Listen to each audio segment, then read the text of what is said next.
Muy buenas noches a todos. Bienvenidos a nuestra sesión interhospitalaria del mes de octubre. En esta ocasión, la sesión estará a cargo de los médicos residentes del Hospital Civil de Guadalajara, Fray Antonio Alcalde. Agradecemos al doctor Eduardo Sardá, como todos los meses, por su presencia y también a todos ustedes que están ya conectándose.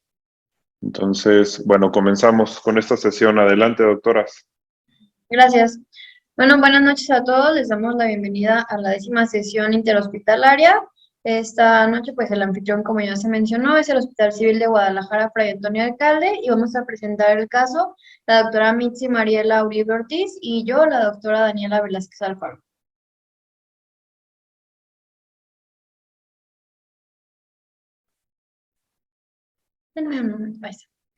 Bueno, para comenzar, nuestro paciente es un masculino de 1 año 10 meses de edad. Él es originario y residente de Chapala, Jalisco.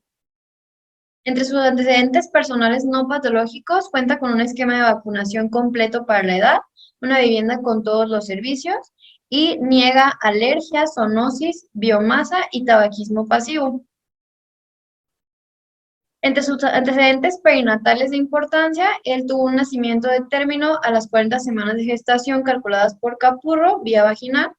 Tuvo un Apgar 8 de 9 y un Silverman Anderson de 2 a expensas de acrocianosis de las extremidades que no requirió mayor manejo ni oxígeno suplementario. Se le aplicó cloranfenicol y vitamina K al nacimiento y egresó sin complicaciones junto con su madre.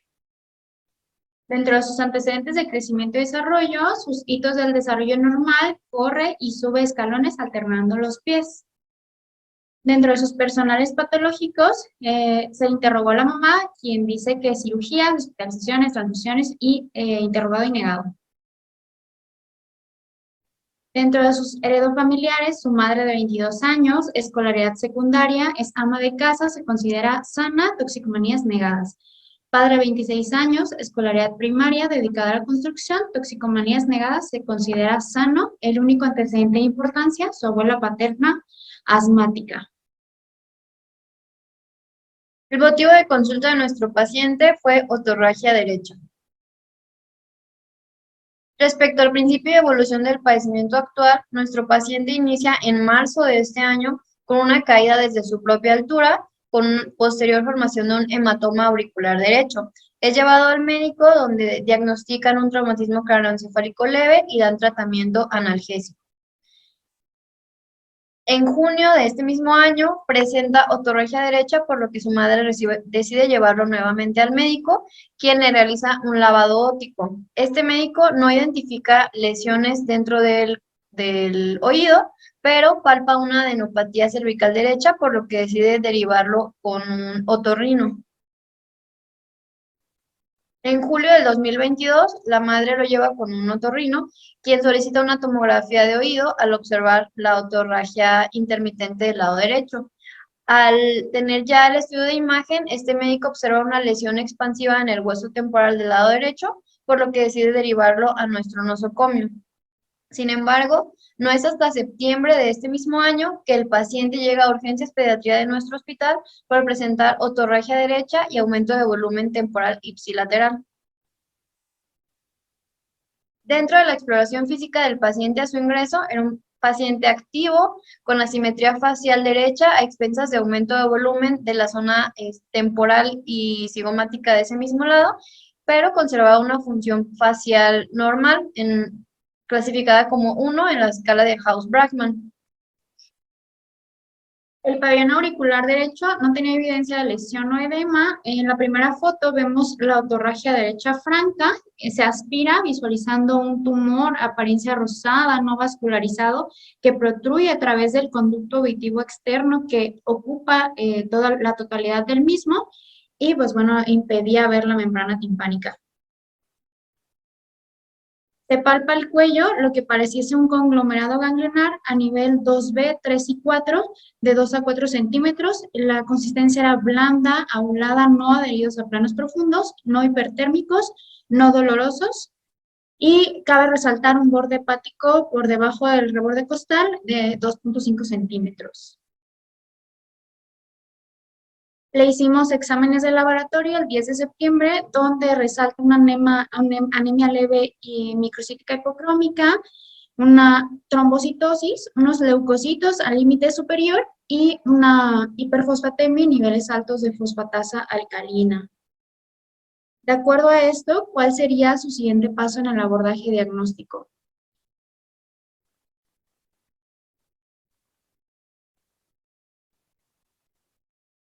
¿Tienen algún comentario?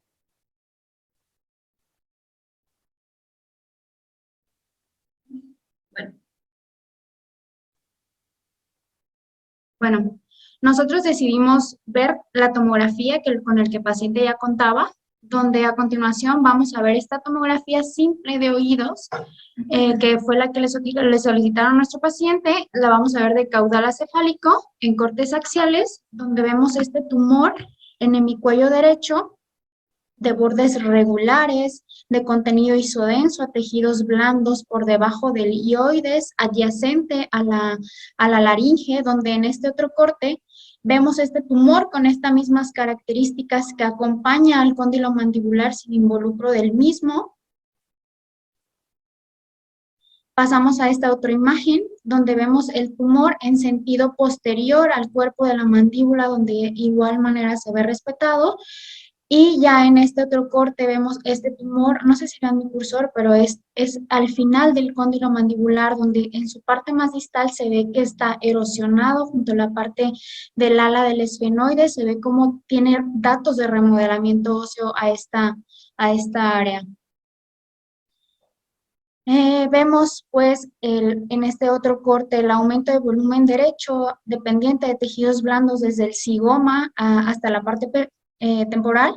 Se ve como tiene lisis o remodelamiento óseo de la parte escamosa del hueso temporal, así como la pérdida de la sutura esfenoescamosa de la cavidad glenoidea y de la parte mastoidea del hueso temporal, como aquí se alcanza a visualizar esta ocupación por material isodenso de las celdillas mastoideas.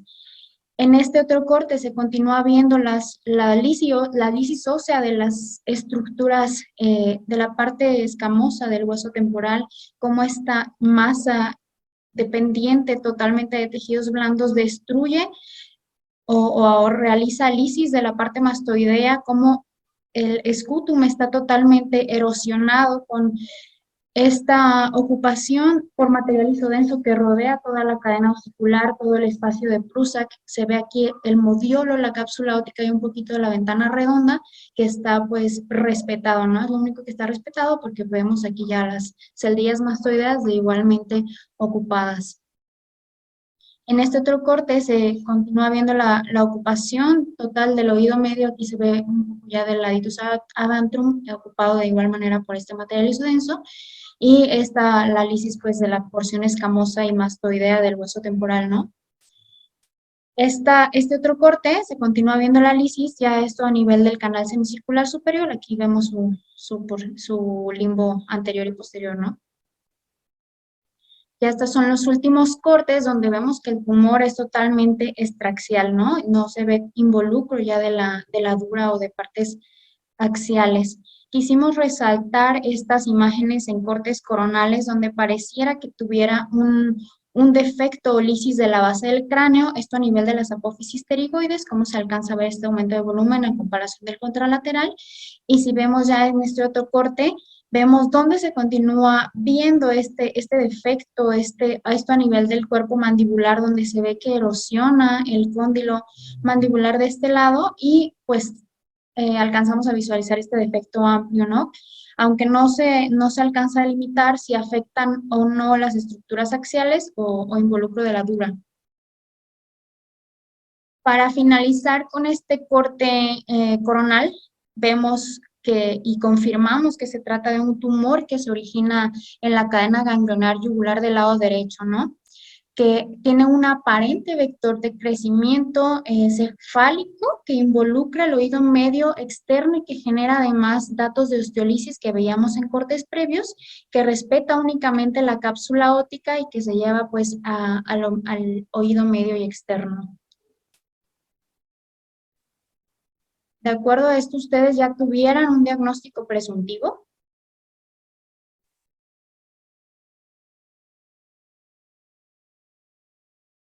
No sé si alguien... Alguien que quiera opinar, ya sea por mensaje o que levante la mano.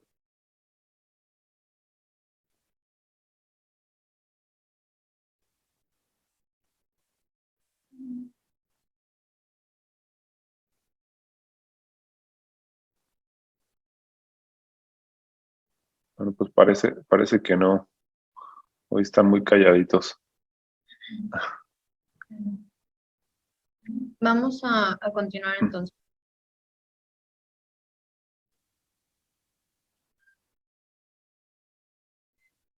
¿Alguien quisiera sugerir realizar algún otro estudio?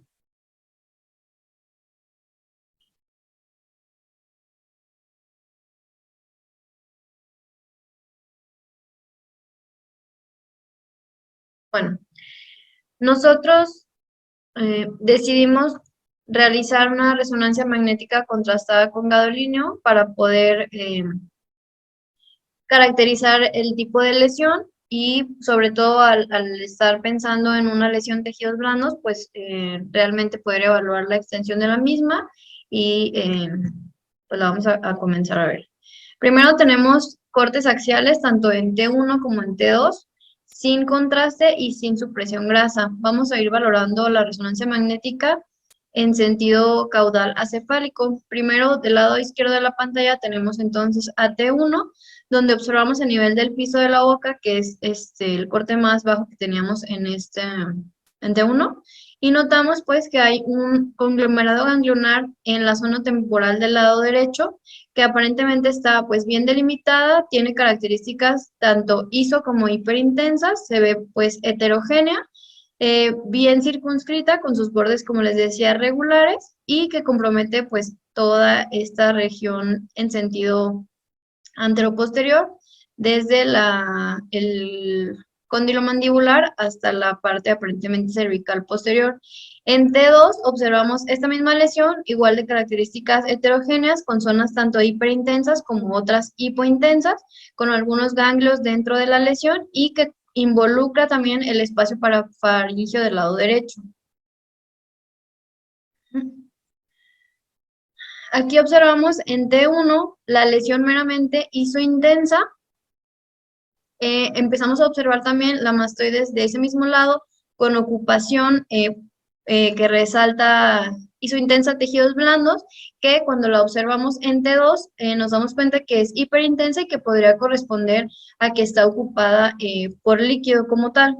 Esta lesión está ocupando toda el área temporal del lado derecho y aparentemente aquí no, no desplaza otras estructuras. Sin embargo, en el siguiente corte observamos igual la misma lesión en el área infratemporal, que involucraba, perdón, desde el área infratemporal del lado derecho, de características isointensas en T1 e hipointensas con zonas hiperintensas en T2. Aquí se alcanza a delimitar súper bien que no involucraba las estructuras axiales de este paciente.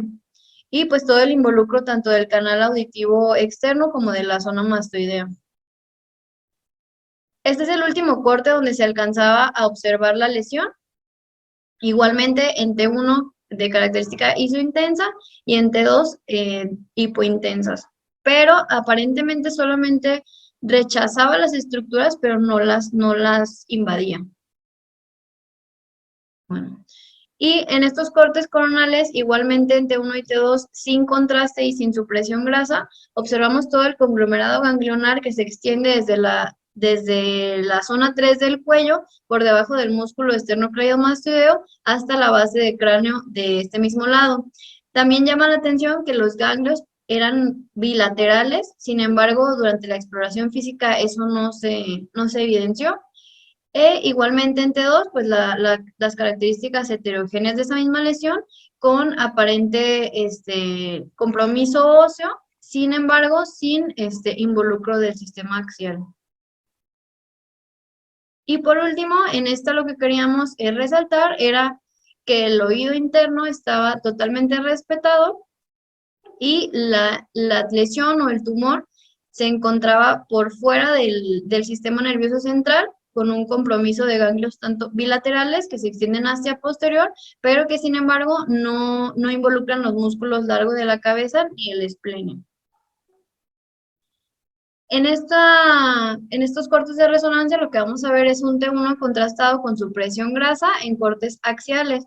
Y bueno, aquí cabe resaltar que los ganglios bilaterales llegaban hasta el nivel de la glándula tiroides y pues captaban o realzaban el contraste de forma muy importante, pero sobre todo en su periferia. De este lado observamos igual la misma lesión que realza el contraste en la zona temporal del lado derecho y no involucra los grandes vasos ni los comprime. De este lado también se alcanza a delimitar súper bien la lesión, con un realce al contraste muy importante a nivel de la laringe del paciente. Y aquí igualmente la zona infratemporal totalmente ocupada por esta lesión de características heterogéneas, con algunas zonas que de hecho no captaban el contraste y que podrían estar indicando datos de necrosis. Asimismo, pues se observaban las carótidas internas con adecuada captación al contraste, lo que pues indicaba que no estaban involucradas. Y por último, observamos pues el realce heterogéneo de la lesión, pero pues bien delimitada, sin involucro del sistema axial, como ya les veníamos mencionando. Este es el último corte donde se alcanza a observar la lesión y se ve tal cual el realce de las meninges, pero no involucro el sistema nervioso central o el tejido cerebral como tal.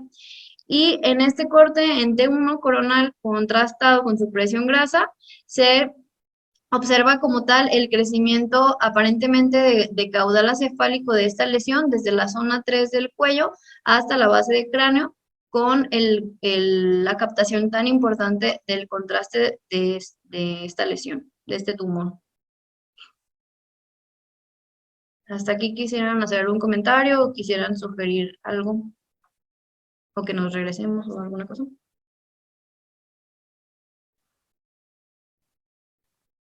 Algo que quisieran aportar acerca de las imágenes que les mostramos o algo así.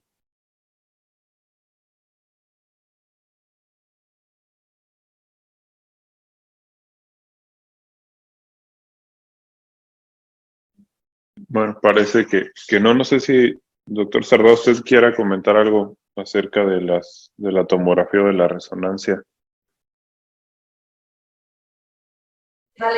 Perdón, tenía en silencio, porque hay un poquito de ruido aquí. Perdón. Pero, pues mira, yo creo que lo que podemos concluir es que, o sea, de forma importante, es que la lesión es extracraneal. Sí, está tomando la base del cráneo, está tomando el hueso temporal, tiene extensión, pero hacia la región endocraneal no, y eso pues ya realmente es una gran ventaja. ¿Qué otra cosa podríamos concluir? Que tiene un comportamiento desde el punto de vista de la imagen que sugiere una lesión probablemente maligna, que tiene ganglios metastásicos, que está involucrado el conducto aditivo externo, que está involucrada la mastoides, está involucrado el oído medio, que hay crecimientos ganglionares. Entonces, realmente estamos frente a una lesión que desde el punto de vista de imagen, pues sugiere muy probablemente malignidad. Yo no sé, ahorita ustedes que decían cuál sería el siguiente paso a seguir. Pues bueno, a mí se me antoja que para ser lo menos invasivos posibles y tratar de ver si esto responde a radioterapia, quimioterapia y tener el diagnóstico, pues yo a lo mejor me iba por una biopsia de ganglio con la intención de tener diagnóstico y hacer la planeación, a ver qué tipo de cirugía hay que hacer, si es que hay que hacer cirugías, si hay que hacer quimios, si hay que hacer radio, etcétera, ¿no? Yo me iría por ahí. Claro, yo no soy oncólogo ni cirujano de cabeza y cuello, pero a mí se me hace que pensando en el niño eso sería una buena opción. Gracias. Es difícil tener un diagnóstico. Fíjate que yo ya vi un caso muy semejante a este, nomás que toda la sesión he estado tratando de acordarme del diagnóstico histopatológico y no me acuerdo. Pero yo ya algún día vi una lesión muy semejante con afección así del hueso temporal en un bebito. Haz de cuenta que lo estoy viendo otra vez. Que no son lesiones frecuentes, pero pues bueno, eh, ya una ocasión me tocó ver algo así y no, pero pues no me acuerdo, la verdad es que me da mucha pena, pero no me acuerdo del diagnóstico histopatológico. No envejezcan, muchachos, no se hagan grandes porque se les empiezan a olvidar las cosas.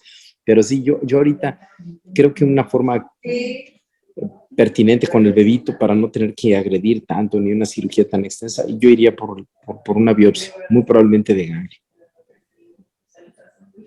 Se les hace muy Gracias, fácil. doctor. Gracias, doctor. Sirve para todo ya. ¿No? Se apunta para un pastel, para lo que sea. Creo que también una posibilidad es que el origen de la neoformación sea en el hueso. Yo creo que muy probablemente es el hueso temporal el origen y de ahí se está extendiendo hacia abajo. Yo creo, por lo que se ve. O sea, pareciera que el vector de crecimiento es desde el hueso hacia abajo. Entonces, durmió la primera noche, creo que 2 horas.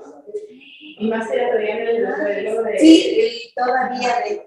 Y ayer se durmió. Yo ya no los escucho, Ah, perdón. Ah, Bueno. okay.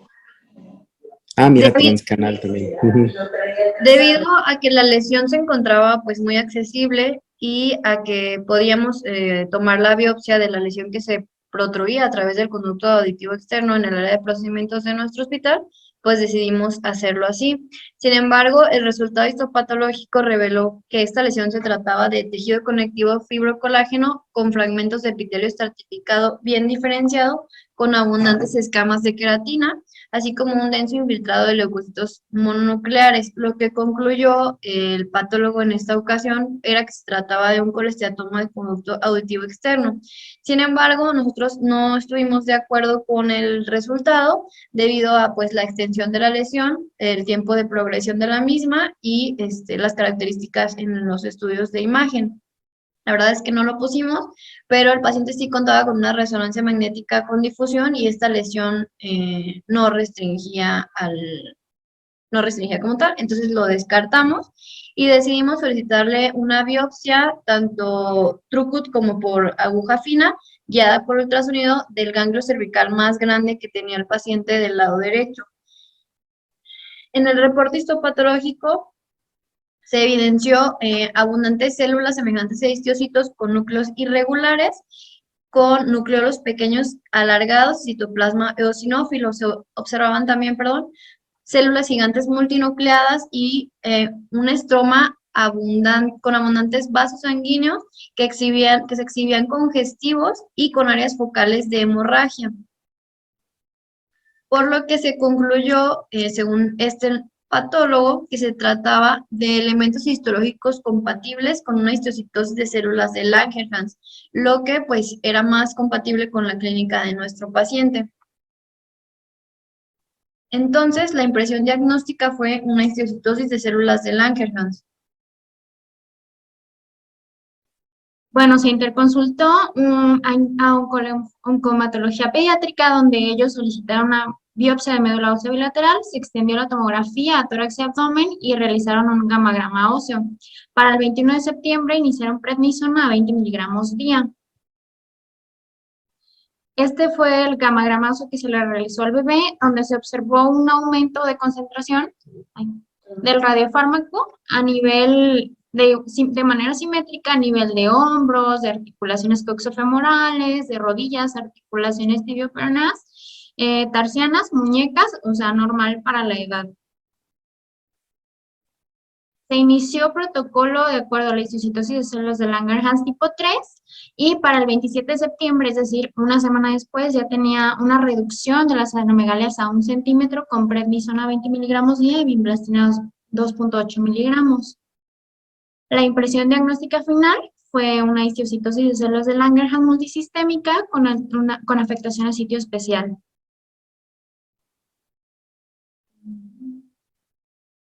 ¿Hasta aquí quisieran hacer algún comentario?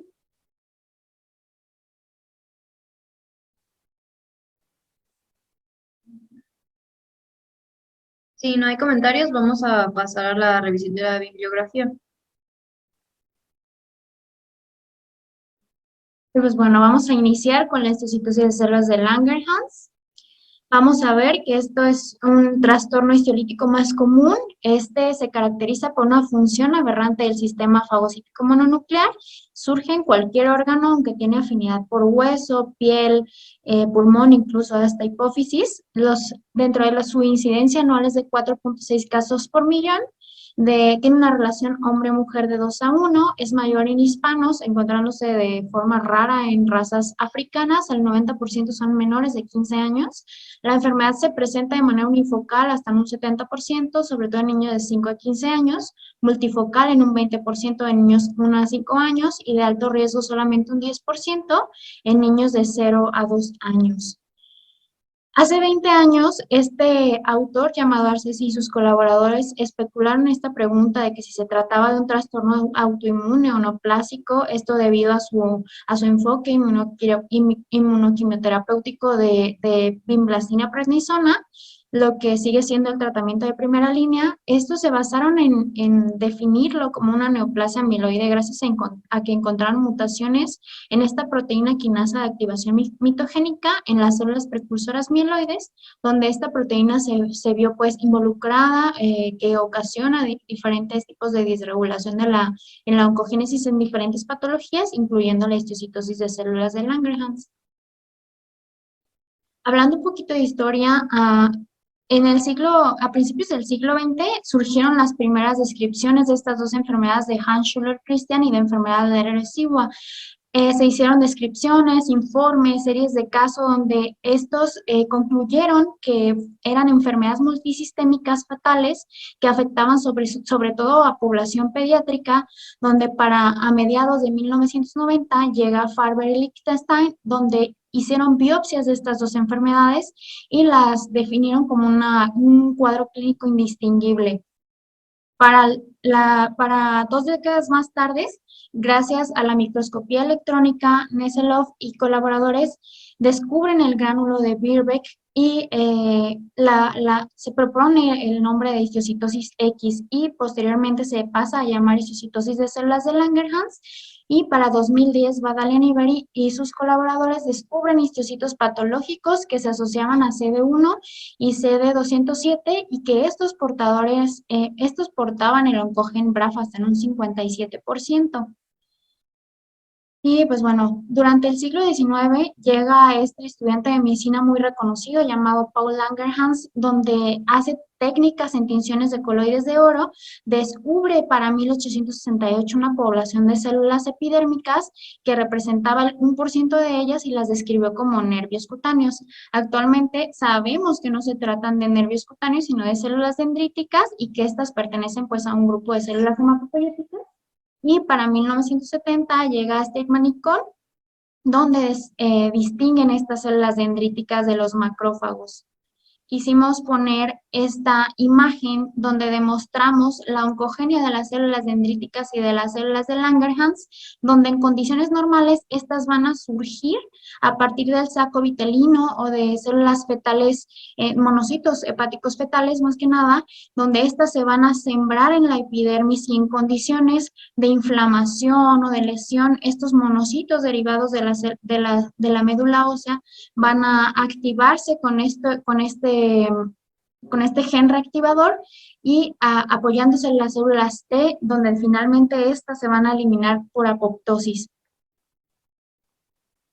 En esta otra imagen vemos cómo surge el modelo de diferenciación mieloide de manera equivocada en la histocitosis de células de Langerhans, donde vemos que las de alto riesgo van a surgir en las células madre o progenitoras y que se van a autorregular en la médula ósea, y las de bajo riesgo van a surgir más que nada en monocitos o precursores comprometidos, y ya por el contrario aquellas de bajo riesgo, lesión única en los monocitos tisulares. En este otro esquema vemos los mecanismos de patogénesis de la histiocytosis de Langerhans, cómo llega esta proteína quinasa de activación mitogénica que en las células precursoras, que esta contribuye a la formación de lesiones por diferenciación, por migración, anulación de genes expresores y de un desarrollo, contribuye pues a una inhibición de la apoptosis y a un desarrollo de un infiltrado inmunitario, que esto va a contribuir a la inflamación local y sistémica que nos va a condicionar la patología, ¿no?, como tal. Y pues sabemos que para el día de hoy la histocitosis de células de Langerhans se define como una diferenciación o reclutamiento desregulado de las células precursoras derivadas de la médula ósea que de unas células de Langerhans más mal diferenciadas o mal activadas. Para conocer un poquito la enfermedad es importante determinar la extensión y la gravedad de ella. Se clasifica en alto y bajo riesgo, depende de qué órganos afecte, siendo de alto riesgo si afecta el hígado, es decir, un hígado palpable por debajo del reborde costal de más de 3 centímetros, que eleve enzimas hepáticas o que tenga hipoalbuminemia de menos de 2.5 gramos por decilitro, que tenga un vaso palpable por debajo del reborde costal más de 2 centímetros y al menos 2 citopenias, una hemoglobina menos de 10, unos leucocitos menos de 4 y unas plaquetas menos de 100,000. Y pues bueno, se dice que afecta la cabeza y cuello cerca del 70%, y de ellas la más importante, la base del cráneo, el hueso temporal y estructuras craneofaciales. Dentro de la clínica nos vamos a enfocar dentro de las afectaciones de cabeza y cuello. Los síntomas otológicos suelen ser los síntomas iniciales hasta en un 25%, de ahí la otorrea y la hipoacusia conductiva. La otorrea se ve dada pues por infección secundaria del tejido de granulación. Otros signos o síntomas es otalgia, vértigo, otitis externa, media, parálisis facial, proptosis o ptosis. El paciente clásico va a ser un paciente pediátrico masculino con otalgia, otorrea y una masa posauricular. Vemos que en esta enfermedad, pues, la manifestación común van a ser las lesiones óseas hasta en un 95%, y de ahí la mastoides es el hueso más afectado, siendo el apex petroso como el hueso o la parte menos afectada. El tamaño va a variar y en la literatura se describe como una masa que realza y que tiene destrucción ósea. Se dice que la clave diagnóstica va a ser un tumor con márgenes lisos, geográfico, con lesiones líticas de la base del cráneo del hueso temporal y que realza el contraste. Y pues bueno, estas son fotografías de nuestra paciente, donde vemos que en T1 las lesiones siempre se van a ver hipoisointensas, con una masa dependiente totalmente a tejidos blandos, que en T2, cuando aplicamos T2, ya se ven hiper o isointensas incluso, y que cuando aplicamos contraste, ya se ve una masa heterogénea que realza fuerte a tejidos blandos, ¿no?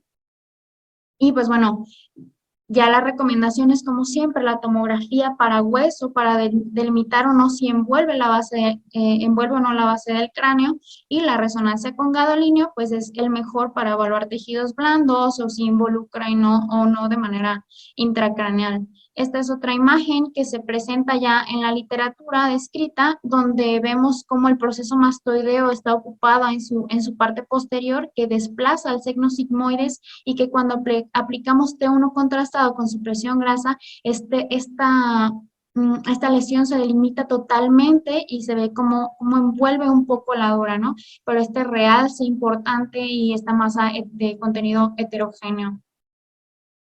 Y pues bueno, ya dentro de la histopatología vemos que las lesiones típicas de la histiocytosis de células de Langerhans van a ser células alargadas que van a tener un citoplasma pálido, que los núcleos se caracterizan por ser núcleos en forma de riñón que se van a teñir con hematoxilina y eosina, donde en la imagen 1 vemos inmunohistoquímica positiva para CD207, en la 2 positiva para el oncogen BRAF, en la 3 la imagen clásica de los gránulos de Birbeck, y en la 4 cuando aplicamos ya la microscopía electrónica. Y pues bueno, la histocitosis de células de Langerhans se reconoce por ser una enfermedad simuladora puede confundirse con cualquier otra enfermedad dada su afectación tan amplia. Ya vimos que las lesiones cutáneas y óseas van a ser las más frecuentes y que el diagnóstico definitivo, pues sin duda, exige una biopsia de la lesión más accesible para la consiguiente confirmación histológica e inmunohistoquímica, ¿no?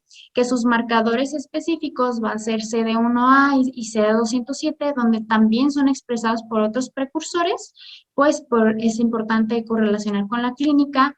Actualmente se ha recomendado estudiar de manera molecular para identificar mutaciones en este oncogen BRAF o en la proteína quinasa de activación mitogénica, donde hay artículos en la literatura donde se observa que la presencia del BRAF se asocia a un curso más grave y muchas mayor tasas de recaídas. El estándar actual de tratamiento es la quimioterapia empírica. Existe una revisión para 1998 donde la llamaron la rueda de la ruleta, ya que hay un estancamiento de los pacientes a este mismo tratamiento y tiene una supervivencia de progresión de menos del 50%, es decir, no logra curar a más del 50% de los niños con alto riesgo. Esto se ha asociado pues a la incertidumbre de saber si es un trastorno neoplásico o autoinmune. Este fracaso del tratamiento se ha asociado principalmente a condiciones de neurodegeneración y esto por la proteína quinasa de activación mitogénica en el sistema nervioso central. Y pues bueno, principalmente hay ensayos clínicos de la Sociedad de Histiocytosis donde el tipo 3 son niños de bajo riesgo que se tratan con vinblastina y prednisona. Los que se trataron 12 meses tuvieron tasas más altas de enfermedad sin progresión que los que comparados con los que lo hicieron 6 meses. Esto tuvo una tasa de recaída de 5 años de 37% con una P significativa de 0.03%. Y pues bueno, en el ensayo tipo 4 están en pruebas todavía en la Sociedad de Histiocytosis en niños con alto riesgo, sobre todo donde prueban el potencial de una quimioterapia prolongada de 12 a 24 meses.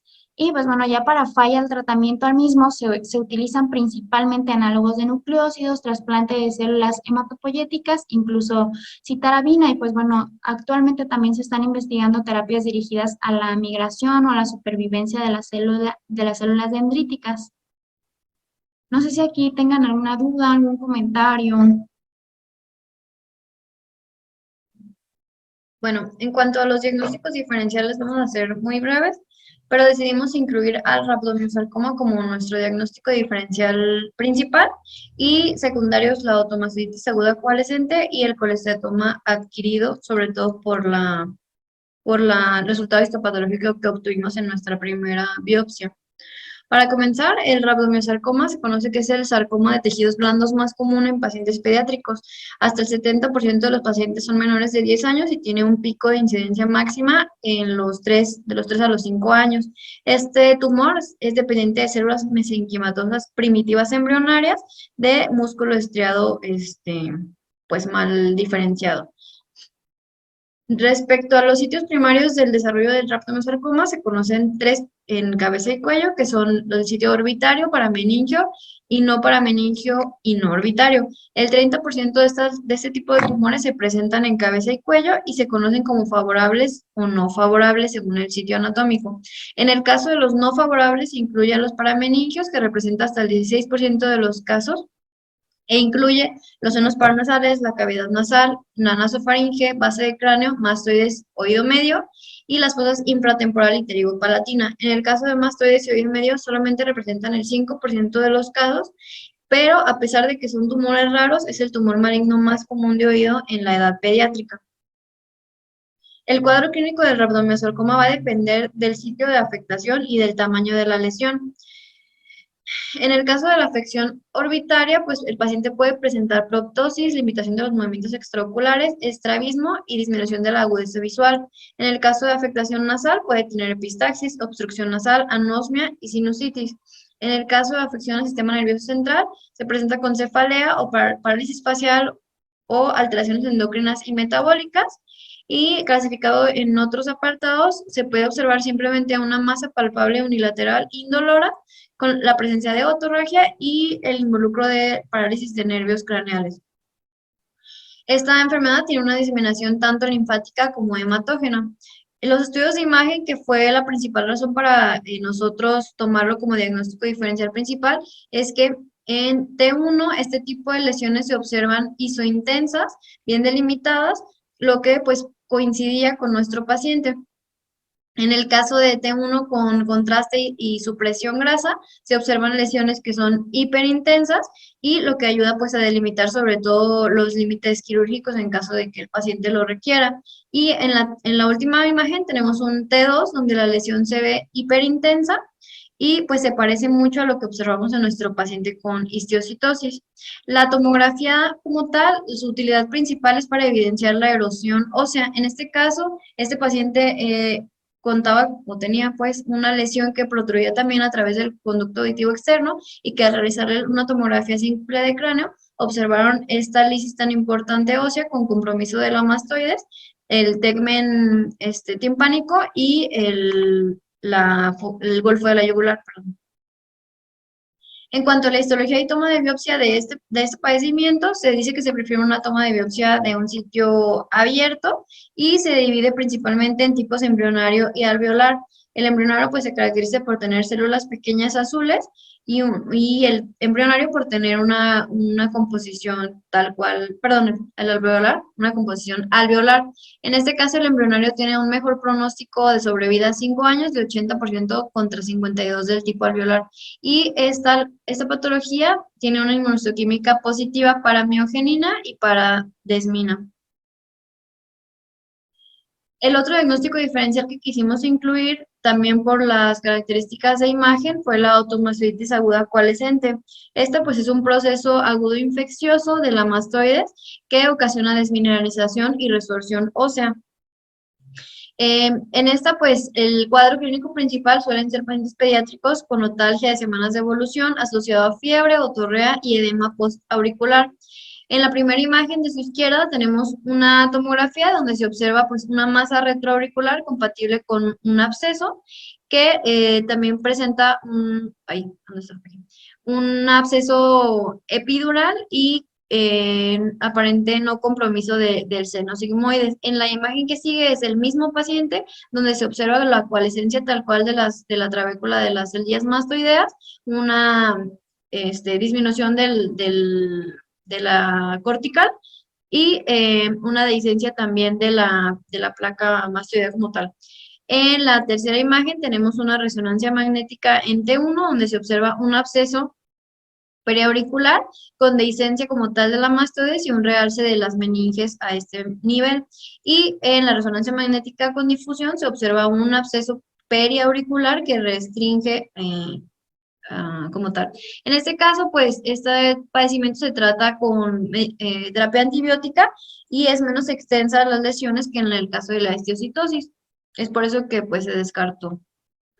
Y por último, el colesteatoma adquirido, que lo tomamos en cuenta tanto por el traumatismo que sufrió nuestro paciente como por el resultado histopatológico, pues se sabe que este es un tumor benigno de células epiteliales queratinizadas y que como tal los factores de riesgo para el desarrollo de la misma pues son enfermedades de oído medio, haber tenido una cirugía previa, una lesión traumática o incluso anomalías congénitas. Estas lesiones se sabe que persisten durante mucho tiempo en estáticas y que van creciendo pues de forma progresiva. También tienen un componente destructivo, en este caso la mayoría de los pacientes presentan perforaciones timpánicas con evidencia de una masa blanquecina que protruye a través del conducto auditivo, como lo vemos en su imagen de su izquierda, y la destrucción ósea del escutum y la cadena osicular que se observa en esta tomografía, pues es muy característico de la lesión. El síntoma más frecuente es la otorrea, y resalta en los estudios de imagen también que no realza el contraste y que restringe la difusión, lo cual no ocurría con nuestro paciente. Y pues eso sería todo por nuestra parte. Les agradecemos mucho que nos hayan puesto atención y pues nada más.